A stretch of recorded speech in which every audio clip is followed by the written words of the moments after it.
pekas, melasma, pimples, dark spot, pampakinis. Para't umpisahan natin, labas mo muna ang ating lemon. Dahil sa dala ng lemon, napakayaman yan sa vitamin C. Kailangan na kailangan natin yan. Labas mo na rin ang ating kamatis. At toothpaste na puti lamang. Kumuha ka na nga ng ating malinis na paglalagyan. Gay mo na rin yung puting toothpaste natin dito. Pag naman talaga ang ating balat merong batik-batik o yung pagkakaroon din talaga ng melasma. Lalong-lalo na ang pagkaroon ng pekas, dark spot sa ating mukha. Sobrang nakakawala din talaga ng confidence. Pagkalagay mo nga ng ating toothpaste, kumuha ka ng lemon, ikat mo lamang to sa maliit lamang, yung pabilog lamang po, at kunin mo yung tubig ng katas nito. Ito nga sa ating ginamit, makakatulong din siya dahil ang ating lemon mayaman yan sa vitamin C na kailangan natin para sa ating mukha. Kakatulong masolusyonan din talaga ang hyperpigmentation. Isang sangkap, pampaputi lalo sa ating balat. At kung sa tingin mo yung okay na nga, sa paghalo-halo mo, pwedeng-pwede na po itong gamitin. Ilagay mismo sa parte dyan mismo sa balat ng iyong mukha. Gaya ng pagkakaroon ng pekas, melasma, at yung dark spot. Ibabad mo lamang to ng 5 to 10 minutes lamang. Nagbibigay tingkad, lalong-lalo na sa dala na rin ng vitamin C.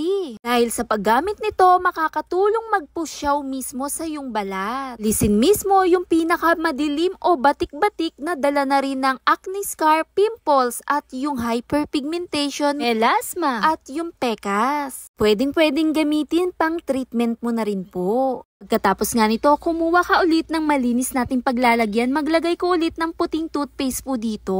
At isunod mo naman ang ating sariwang-sariwang kamatis na mamula-mula din talaga. Ikat mo nga po ito sa 2 piraso na pabilog pa rin po. Idiretso mo na nga itong piga-pigain, kunin yung katas kasama ng kamatis. Kasama ng 2 sangkap, pagkatapos halu-haluin mo itong mabuti. Makakatulong din to magbigay kinis lalo sa ating mukha. Nagbibigay brightening lalo sa ating mukha. Dahil sagana rin to sa antioxidant na kailangan natin pagdating sa ganito. Dahil meron na rin tong whitening agent na makakatulong sa ating balat na binabalik sa pusyaw lalong-lalo na sa ating mukha. Pagkahalo-halo nga nito, pwedeng-pwede mo na po itong idampi lalong-lalo na sa yung mukha, gumamit ka po ng bulak para mas maganda rin po ang paggamit nito. At banayad mo nga lang siyang i-relax dyan sa yung mukha. 5 to 10 minutes, pwedeng-pwede na po yung banlawan ng banayad lamang po. Sa mga sangkap na pinagamit natin, mayaman sa antioxidant at vitamin C na labanan din talaga ang sobrang pagkaitim ng ating mukha o yung pagkaroon ng melanin, dala na rin ng hyperpigmentation, pekas, at melasma. Sa pag-apply mo nga nito na magbibigay lightening din talaga. Nagbibigay exfoliant din lalong-lalo na sa ating mukha. Ito po ay pwede lamang sa meron din po talagang melasma, dark spot o yung pekas. Dahil habang tumatanda, nagkakaedad tayo, dyan din talaga lumalabas yung pagkakaroon din talaga ng di natin inaasahan. Sabayan mo na rin sa paggamit ng sunscreen, sunblock para maprotektahan pa rin niya ang iyong balat. Lang, follow for more. Bye!